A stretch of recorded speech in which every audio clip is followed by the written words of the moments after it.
तो यहाँ कुछ प्रोग्रामिंग के थ्रू हम लोग देखेंगे और कैसे देखेंगे कि कैसे ये ऑटो देने से क्या होता है, स्टैटिक देने से क्या होता है, क्या क्या डिफरेंसेस है दोनों के बीच में।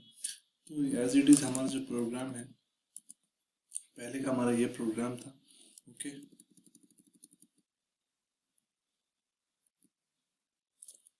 ठीक है, ये प्रोग्राम है हमारा जो हमने ऑटो के टाइम पे किया था। उसको जस्ट हम लोग रन करेंगे और देखेंगे कि क्या क्या वैल्यू आ रहा है। तो हमेशा क्या होता है ऑटो वेरिएबल में कि जो भी वैल्यू है वो फिर से क्रिएट होता है, फिर से डिस्ट्रॉय हो जाता है। तो जो वैल्यू है रिटेन नहीं होता है। अब यहाँ पे हम अगर स्टैटिक लगा देते हैं, ठीक है, तब चेंजेस क्या क्या दिखेंगे आपको। ये देखो, ये जो 5 और 6 और 7, एवरी टाइम क्या हुआ, स्टैटिक होने से वैल्यू जो है वो जो कंपाइलर है वो रिटेन करता है, वैल्यू स्टोर रखता है और नेक्स्ट टाइम उसको यूज करता है बार बार। ये first function call, second function call, third function call में क्या हुआ, x5 था। उसके बाद जो 5x का वैल्यू था वो ऑलरेडी रिटेन हो गया। उसके बाद 5 इंक्रीमेंट हुआ, इंक्रीमेंट ऑपरेटर के थ्रू। उसके बाद जो फंक्शन सेकंड में क्या हुआ, 5 इंक्रीमेंट हो गया 6 हो गया, फिर 6 इंक्रीमेंट हो गया 7 हो गया। तो ये हमारा स्टैटिक का एग्जांपल हो गया। और एक इसमें हम चीज हम देखे थे कि ऑटो वेरिएबल जो हमारा स्टैटिक जो है, एक सेकंड,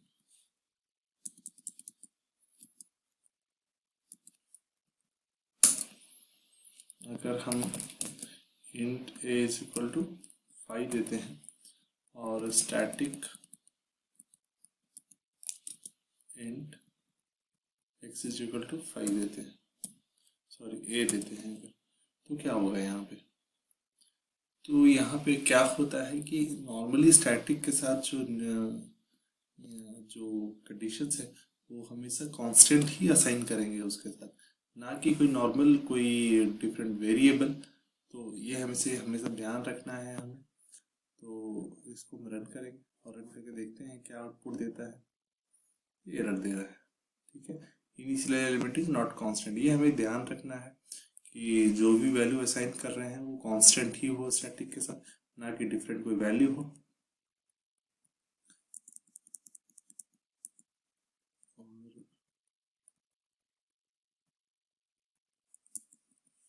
ठीक है, ये एज इट इज देख लेंगे, फिर से 5 6 7 आएगा। ओके, उसके बाद अब हम लोग देखेंगे यहाँ पे global static variables. Static variables,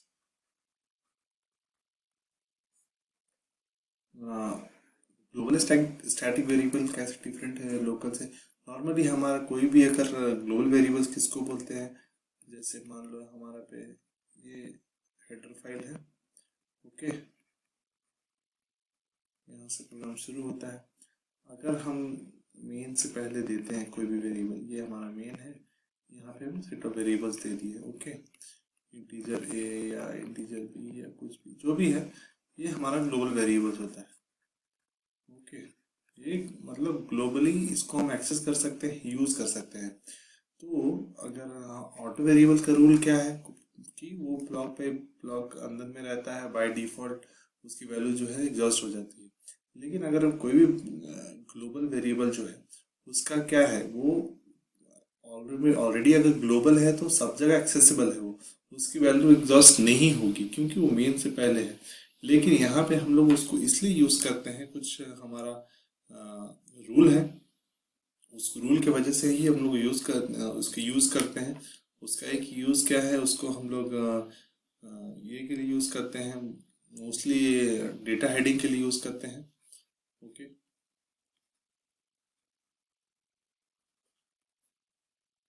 तो डेटा हेडिंग के लिए यूज करते हैं। तो यहाँ पे अगर हम डेटा हेडिंग मतलब से क्या समझते हैं, इसको एक तरह से प्राइवेट बना रहे हैं। ओके, कि ये अगर ग्लोबल में अगर स्टैटिक दे देते हैं यहाँ पे हम लोग, तो ये दूसरे फाइल में एक्सेसिबल नहीं है। अगर यहाँ पे हमारा 2-3 फाइल है, 1.c, यहाँ पे 2.c है, ओके, यहाँ पे 3.c है, तो ये फाइल में अगर स्टैटिक ये वेरिएबल है, तो ये इस अगर ग्लोबल वेरिएबल है तो इस ये एक्सेसिबल नहीं होगा 2.c में और 3.c में, ये इसको एक्सेस नहीं कर सकता है। ये हमारा जो स्टैटिक ग्लोबल वेरिएबल है उसका मोस्टली यूज है, इसको हम इंफॉर्मेशन हाइडिंग के लिए यूज करते हैं। और ये एक बहुत बड़ा कह सकते हो कॉन्सेप्ट है जो हर जगह यूज होता है ग्लोबल वेरिएबल स्टैटिक देने का, क्योंकि दूसरे चाहते हैं कि वो यूज ना हो या इंफॉर्मेशन लीक ना हो, तो उसके लिए यूज करते हैं हम लोग। तो आपको समझ में आ गया होगा स्टैटिक वेरिएबल्स के बारे में। दो टाइप होता है, ग्लोबल स्टैटिक वेरिएबल और पहला है local static variables. Local static क्या है कि वो वैल्यू रिटेन करता है ब्लॉक्स के बीच में, तो बार बार जब भी वो ब्लॉक में जाएगा तो वैल्यू रिटेन रहेगा, वैल्यू एग्जॉस्ट नहीं होगा। और दूसरा क्या है, ग्लोबल हम लोग क्यों यूज करते हैं, इंफॉर्मेशन हाइडिंग के लिए यूज करते हैं। और जैसे हमने यहाँ पे यूज नहीं हुए, इवन आफ्टर कि हम एक्सटर्न यूज करते हैं अगर, तो भी ये एक्सेप्टेबल नहीं है इसमें यूज होने के लिए। ठीक है, यही कॉन्सेप्ट है स्टैटिक वेरिएबल्स का। कुछ कुछ हम प्रोग्राम इसमें देखेंगे, आगे देखते हैं कि इसके कुछ प्रोग्राम्स अगर हम कर सके तो हमारे लिए बेटर होगा। अब है हमारा यहाँ पे बच गया क्या, रजिस्टर बच गया।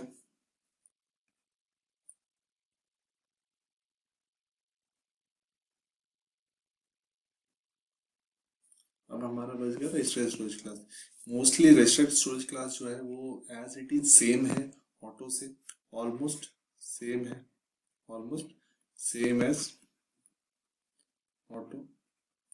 बस ये डिफरेंस यही है कि रजिस्टर जो वेरिएबल्स है वो सीपीयू रजिस्टर में स्टोर होता है। ओके, फास्टर एक्सेस के लिए डिफरेंट डिफरेंट सीपीयू रजिस्टर्स होते हैं, एक हो गया है different B register, C register, तो अलग अलग रजिस्टर्स हैं जिसमें स्टोर होता है। सीपीयू रजिस्टर कंपाइलर इसलिए स्टोर करता है कि फास्टर एक्सेस के लिए हम लोग इसको यूज करते हैं। तो इसका जो सिंटैक्स होगा वही होगा रजिस्टर, रजिस्टर इंट ए। और इसका ये है कि जो रजिस्टर वेरिएबल है तो it doesn't have any memory, it doesn't have any memory. Okay, तो इसमें क्या है, इसकी मेमोरी नहीं है तो इसको हम लोग एड्रेस इसका नहीं ले सकते हैं। आप अगर प्रिंट करोगे परसेंटेज, इसका मतलब एड्रेस प्रिंट करना चाहोगे तो ये अलाउड नहीं है रजिस्टर के केस में। ये एक डिफरेंस है। दूसरा, मोस्टली जो हमारे जैसे एग्जांपल में ले लो आप, अगर कोई लूप है, okay, for i is equal to 5 i plus plus, i less than 10 i plus plus, okay, तो ये जो काउंटर वेरिएबल है, ये सीपीयू को क्या चाहिए कि फटाफट कोई काम हो जाए, वो कहीं भी ऐसा लोकेशन में रहे जहाँ पे ज़्यादा हेडेक ना हो, जल्दी से एक्सेसिबल हो, उसके बाद कहानी से ख़त्म कर दिया जाए। तो उस केस में ऐसे वेरिएबल को ऑटोमेटिकली जब कोड ऑप्टिमाइजेशन या कुछ भी होती है तो कंपाइलर बहुत सारी चीज़ बैकएंड में करता है कोड कंपाइल करते समय। उस समय ये कोई भी जो वेरिएबल है उसको रजिस्टर में फटाफट डाल देता है फास्ट एग्जीक्यूशन के लिए। ये एक बहुत बड़ा डिफरेंस है, मतलब रजिस्टर के वो यूज होने के लिए, फास्ट एक्सेस के लिए हम लोग रजिस्टर यूज करते हैं। Feature as it is same है ऑटो वेरिएबल का और रजिस्टर वेरिएबल का। अब हमारा बच गया एक्सटर्न का। अब लास्ट हमारा बच गया है यहाँ पे एक्सटर्न बच गया।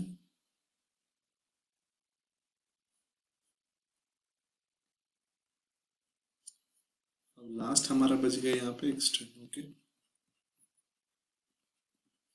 एक्सटर्न सीखने के लिए हमें पहले समझना होगा कि डिक्लेरेशन डेफिनेशन क्या होता है। ओके, डिक्लेरेशन डेफिनेशन, तो मोस्टली एक्सटर्न वेरिएबल में होता क्या है कि अगर मान लो आप एक प्रोग्राम है, ओके, वो मेन से स्टार्ट हुआ, उसके बाद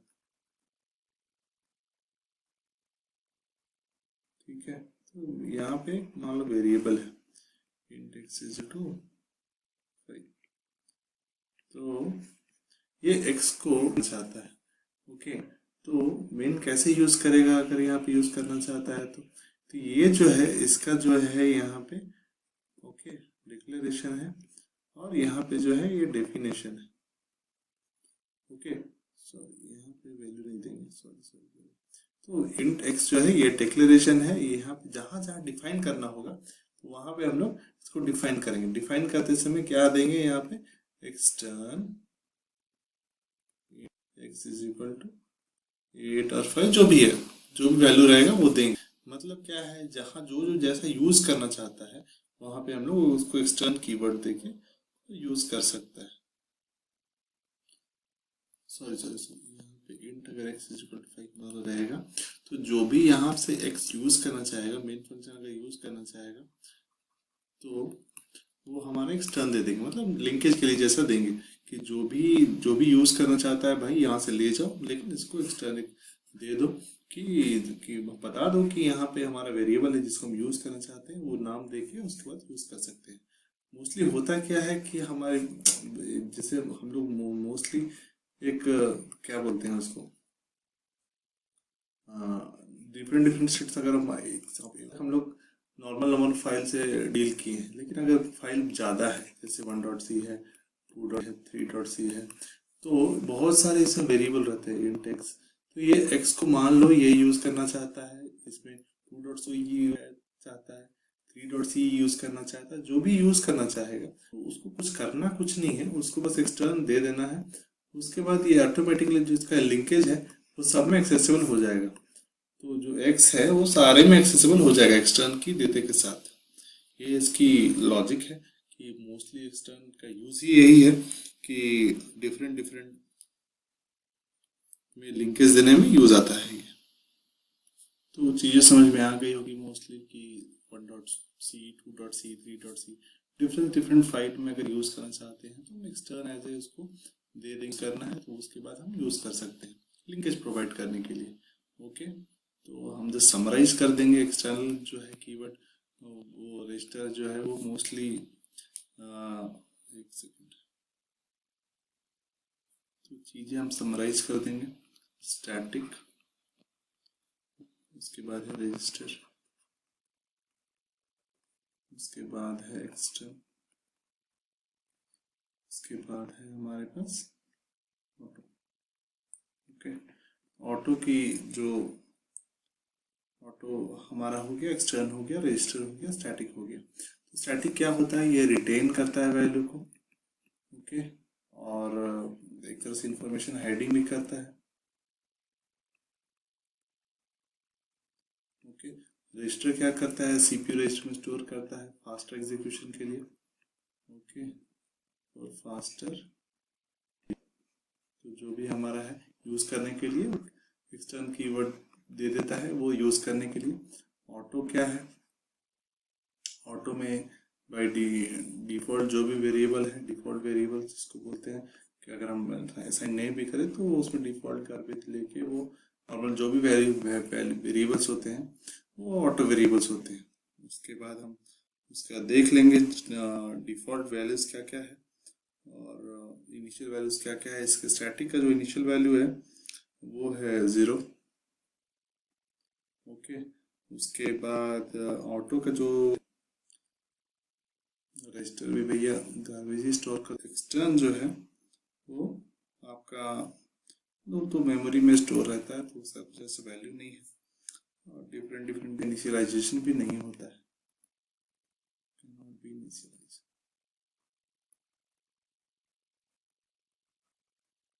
ये सब चीज़ें समराइज कर दिया मैंने अपने। कोशिश करूंगा कि आप जितना प्रैक्टिस करोगे तो चीज़ें आपको समझ में आएगी। एक बार 2 बार 3 बार प्रैक्टिस करो, खुद से वैल्यू चेंज कर करके देखो, स्टैटिक में डिफरेंट डिफरेंट वैल्यूज डाल के देखो, रजिस्टर को रजिस्टर यूज करके देखो, ऑटो यूज करके देखो क्या डिफरेंसेस आ रहे हैं, तब आप सीखोगे। लर्निंग वैसे ही होती है, मैं बता दूंगा आप समझ जाओगे, ऐसा नहीं होता। मिलते हैं आपको तब तक अगले क्लास में, तब तक के लिए धन्यवाद।